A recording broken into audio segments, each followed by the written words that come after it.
Bonjour à tous, rebonjour à ceux qui ont vu la vidéo de ce matin. On se retrouve aujourd'hui pour analyser vos actions.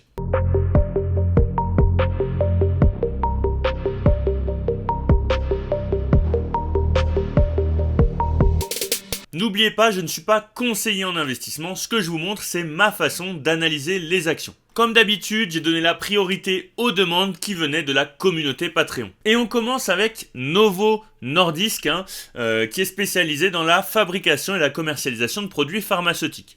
Son atout principal, c'est des traitements contre le diabète et l'obésité. Ça représente 93% de son chiffre d'affaires. Effectivement, avec la société actuelle, c'est quelque chose qui est de plus en plus présent. Et donc, ça marche bien en ce moment en bourse. Il y a beaucoup d'investisseurs qui sont rentrés sur Novo Nordisk. Après, ce qu'on va chercher à savoir, c'est est-ce que c'est bien évalué, est-ce que c'est surévalué, etc., etc. En termes de répartition géographique, on a 55% d'États-Unis. C'est là qu'on trouve le plus de cas, notamment d'obésité et de maladies cardiovasculaires. On a de la Chine, du Canada, de l'Europe, Moyen-Orient, Afrique à hauteur de 22%, etc., etc. En termes d'actionnariat, on a beaucoup de fonds norvégiens et une banque suédoise, donc ça reste quand même majoritairement possédé par des investisseurs qui sont norvégiens. Il faut savoir que l'entreprise est norvégienne. Sinon, il n'y a rien qui me choque en termes d'actionnariat. On va aller voir un petit peu sur GuruFocus. Sur GuruFocus, il y a plusieurs choses à prendre en compte. On a une très très bonne rentabilité. Il n'y a aucun souci avec la rentabilité. Elle est excellente, voire peut-être même exceptionnelle.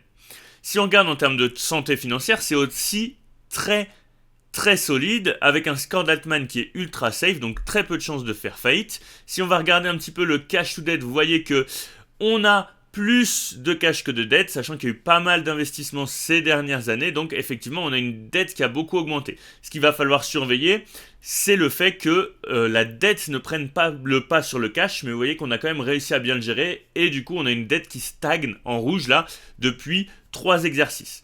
On a un chiffre d'affaires qui a une très belle croissance, donc c'est très très positif. Si on regarde ensuite en termes de growth rank, c'est exceptionnel aussi. Si on regarde pour la croissance anticipée à 3-5 ans du bénéfice par action, on est sur du 20%, c'est assez exceptionnel, et à peu près pareil pour la croissance du revenu. Donc c'est très très positif pour tout ça. Si on regarde pour le dividende, on a un payout de 38%, ce qui permet quand même de faire encore des investissements. 38%, c'est finalement la part du bénéfice qui est reversée aux actionnaires. Donc c'est très positif pour Novo Nordisk. Maintenant, ce qu'on va essayer de regarder, c'est un petit peu ce qui se passe en termes de value, en termes d'évaluation, et vous voyez, en termes de valorisation, pardon, et vous voyez qu'on est quand même assez surévalué en ce moment d'après la GF Value. On a quand même corrigé un petit peu. Maintenant, on a un PI ratio de 47, c'est-à-dire qu'on paye 47 fois les bénéfices, ce qui est très élevé, sachant qu'historiquement, on a plutôt une médiane pour la société du PI ratio qui est aux alentours de 25-26. Donc on est très élevé en ce moment, il y a une grosse hype autour de Novo Nordisk, c'est justifié de par sa profitabilité notamment, mais on a quand même une grosse hype autour aussi des médicaments qui sont liés à l'obésité. Donc moi je la considère comme étant surévaluée en ce moment, c'est pour ça que je ne veux pas rentrer dedans. Je considère que c'est un risque de rentrer sur des actions qui paraissent surévaluées. Donc pour l'instant je ne touche pas à Novo Nordisk, même si c'est une très très belle société. Si on regarde un petit peu sur TradingView, vous voyez qu'on a des très beaux order blocks qui se sont formés. On est en weekly à l'heure actuelle, vous voyez qu'on a commencé à corriger. On reste en termes de RSI en weekly en zone de surachat. Donc si on venait corriger, on pourrait largement atteindre ce premier order block acheteur. Donc voilà pour Novo Nordisk. Très très belle société que je considère comme étant surévaluée à l'heure actuelle. Ensuite, on enchaîne avec Publicis. Publicis qui est un gros groupe qui va être lié à tout ce qui est communication. C'est un groupe qui est présent dans quasiment toutes les étapes du marketing, de la vente, de la communication. Donc très gros groupe qui est coté sur Euronext Paris. Si on regarde un petit peu en termes de répartition géographique, on est sur du 60% aux États-Unis, du 25% en Europe, du 10% en Asie-Pacifique. On a aussi un petit peu d'Amérique latine et d'Afrique, du Moyen-Orient. Donc globalement, une bonne répartition géographique. Si on regarde un petit peu en termes d'actionnariat, on voit qu'on a Elisabeth Badinter qui est majoritaire à hauteur de 6,5%.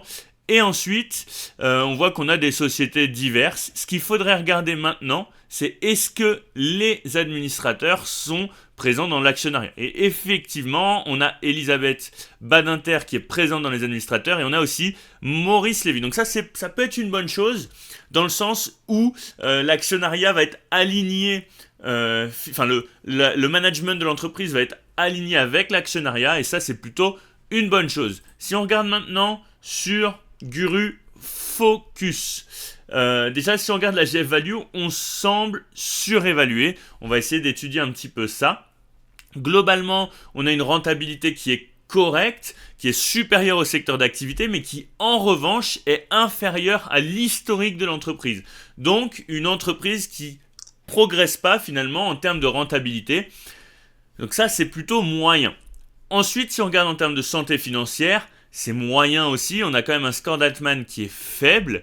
On va aller voir le cash to debt, c'est plutôt correct en termes de cash to debt. On a sur les 4 derniers exercices une dette qui diminue avec un cash qui augmente, donc ça c'est plutôt positif. On a aussi un revenu qui est en croissance. Attention, 2016, on n'était pas rentable, donc il faudrait essayer de savoir pourquoi.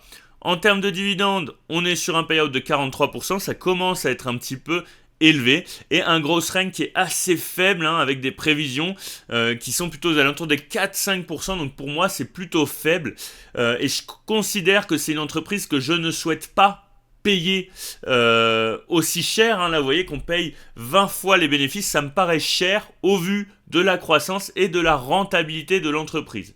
Donc je la considère aussi surévaluée, on a quand même des severe warnings, on va aller voir ça. Donc les actifs, qu'une croissance plus rapide que les revenus et le score d'Altman effectivement. Donc pour moi c'est moyen pour Publicis, c'est pas une entreprise qui répond à mes critères d'investissement. Ensuite on attaque avec le Crédit Agricole. Crédit Agricole c'est une société que j'ai possédée pendant assez longtemps, que j'ai revendue avec une certaine plus-value, je crois aux alentours des 30 ou 40%. Effectivement on a un beau dividende avec un beau rendement. Globalement, c'est moyen en termes de fondamentaux. Vous voyez qu'on a une profitabilité. Bon, on n'a pas beaucoup de données, mais globalement, on n'a pas une profitabilité qui est exceptionnelle. On est profitable depuis 10 ans, donc ça, c'est plutôt une bonne chose. Mais c'est pas une rentabilité qui est exceptionnelle. En termes de santé financière, il faut prendre en compte que c'est une bancaire. Donc effectivement, on est noté 310 par Guru Focus, mais globalement on a quand même une belle situation en termes de cash to debt. Attention quand même sur les derniers exercices, on a un cash qui a tendance à diminuer et une dette qui a tendance à augmenter. On a une très légère croissance du revenu, donc c'est plutôt positif. En termes de croissance, c'est pas trop mal. On est quasi à 10% pour la croissance du bénéfice par action sur les 3 à 5 prochaines années. On est sur du 5% pour la croissance du revenu. C'est plutôt pas mal. Vous voyez qu'on est légèrement au-dessus du secteur d'activité. Donc ça, c'est plutôt positif. Ensuite, si on regarde en termes de dividendes, on a un gros dividende, on a un gros rendement, mais on a un payout de 59%, ce qui est pour ma part plutôt élevé. Ça correspond pas trop à ma stratégie d'investissement. C'est aussi pour ça que j'ai vendu Crédit Agricole, parce que ça correspondait plus forcément à ma stratégie d'investissement. Ça veut dire 60% des bénéfices qui sont reversés aux actionnaires, et donc je vous laisse imaginer, ça limite quand même pas mal en termes d'investissement. La société se retrouve quand même assez bloquée finalement vis-à-vis de ça. À l'heure actuelle, si on regarde en termes de GF Value, vous voyez qu'on est plutôt correctement évalué. Pour ma part, je considère qu'on a eu des points d'entrée dans le passé. À l'heure actuelle, c'est pas une entreprise que je compte rajouter à mon portefeuille ou que je compte finalement remettre au sein de mon portefeuille parce que je considère qu'on répond plus à mes critères. C'est quand même à nuancer si on regarde le PE ratio. Vous voyez qu'à l'heure actuelle, on est sur un PE ratio de 7, ce qui peut paraître faible, sachant que par rapport à l'historique, on est plutôt sur une moyenne de 9. Et si on regarde par rapport à l'industrie, c'est pareil, on est plus sur une moyenne de 9 fois les bénéfices. Pour Maurel & Prom, on est sur une pétrolière qui fait aussi du gaz, hein, on a aussi du forage. Globalement, ça va de la production à la commercialisation. On a une répartition géographique qui est quand même assez centrée sur l'Afrique, donc ça c'est à prendre en compte. Si on regarde un petit peu sur Guru Focus, vous voyez qu'à l'heure actuelle, bon déjà, on a une courbe de la GF Value qui est descendante. Attendez, je vais me bouger, voilà. Comme vous le voyez, on a une courbe de la GF Value qui est descendante. Ça, c'est pas toujours bon signe, hein, c'est-à-dire qu'en termes d'anticipation de croissance, on est plutôt sur un ralentissement. On serait aussi, d'après la GF Value, sur des valeurs assez élevées. Vous voyez qu'on est quand même sur des zones de GF Value, on est dans le rouge, hein. Si on regarde en termes de profitabilité, c'est pas trop mal. On est supérieur au secteur d'activité et globalement supérieur à l'historique de l'entreprise. Donc c'est une bonne chose. On a aussi une bonne santé financière. Si on va regarder un petit peu de cash to debt, on voit que c'est une entreprise qui a réussi à diminuer son endettement et à maintenir son cash, hein, finalement. Ça, c'est plutôt une bonne chose. En revanche, sur les 7 dernières années, on a 3 années où on n'est pas profitable. Donc ça aussi, il va falloir le prendre en compte. Ça veut dire que c'est une entreprise qui, bon, en 2020, effectivement, on a eu le Covid, mais c'est une entreprise qui, parfois, a des difficultés à maintenir son niveau de profitabilité. Donc elle n'est pas, elle est pas régulière dans son niveau de profitabilité, et ça, c'est à prendre en compte. Si on regarde en termes de gross rank, on est sur un ralentissement anticipé là sur les 3 à 5 prochaines années. Donc ça va aussi dépendre du contexte géopolitique, ça va dépendre de pas mal de choses. En termes de dividendes, on est sur un payout de 23%, donc ce qui est tout à fait correct, il n'y a pas de souci avec ça. En revanche, à mon avis, il a dû être coupé à certains moments, hein, comme vous pouvez le voir. Donc c'est quand même assez mitigé là de ce point de vue-là pour Maurel & Prom. On n'a pas de severe warning, donc personnellement pour moi, on n'est pas sur des zones d'achat, hein. On dépend beaucoup du cours du baril du pétrole.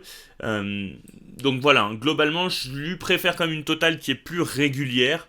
Et à l'heure actuelle, je trouve qu'on est quand même plutôt surévalué, même si on regarde en termes de PI ratio, on est sur du 6,5, donc ce qui est tout à fait correct par rapport au secteur d'activité. On est plutôt sur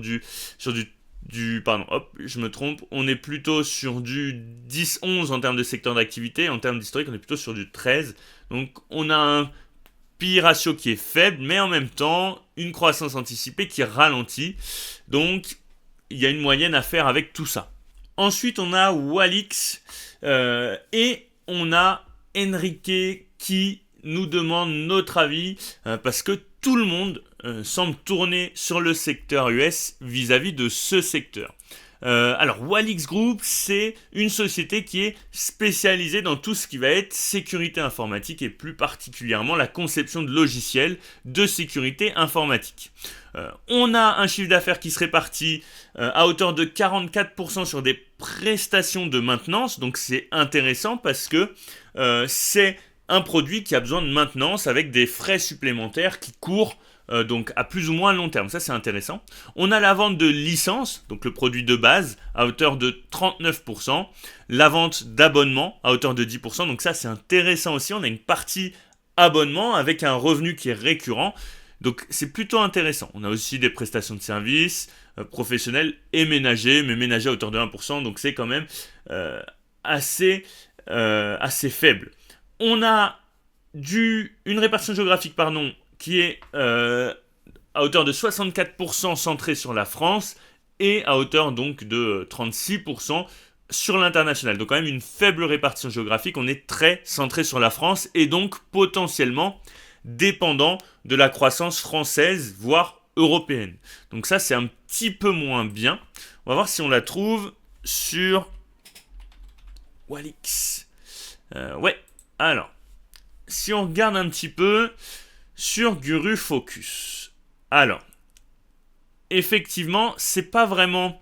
donc vis-à-vis de la question là qu'on a eue, c'est pas vraiment que les gens sont centrés finalement sur les États-Unis, mais là c'est plutôt parce qu'on a une société qui est pour l'instant pas rentable, hein. Donc sur les 10 dernières années, finalement, on n'est pas rentable. Donc c'est aussi pour ça que le cours de l'action chute. On voit quand même qu'il y a une croissance du revenu et qu'on a une baisse finalement de l'argent sortant, sachant quand même qu'on a une belle situation en termes de cash to dette, mais qui se dégrade avec un cash qui diminue petit à petit et une dette qui a plutôt tendance à stagner. Donc finalement une situation un petit peu compliquée, et tant que l'entreprise n'aura pas fait ses preuves, tant qu'elle n'arrivera pas finalement à être rentable, eh ben ça va être compliqué pour elle. Donc globalement, la profitabilité, on ne peut pas trop l'évaluer parce que pour l'instant on est dans le négatif. Pareil pour la santé financière. Si on regarde un petit peu en termes de growth rank, c'est pareil. On anticipe un ralentissement, sachant qu'en termes de croissance du BPA, c'était déjà assez faible. On est sur du 5%. Donc, globalement, c'est pas terrible pour Walix et il faut que l'entreprise fasse ses preuves, même si j'ai l'impression qu'en termes de graphique, on est potentiellement en train de repartir légèrement. On a des points bas de plus en plus hauts, ou du moins assez égaux. Donc peut-être qu'on va commencer à travailler à l'horizontale. Mais pour l'instant, il n'y a rien qui nous dit que l'entreprise va repartir. N'hésitez pas à liker la vidéo, à commenter et à vous abonner. C'est ça qui permet de soutenir la chaîne.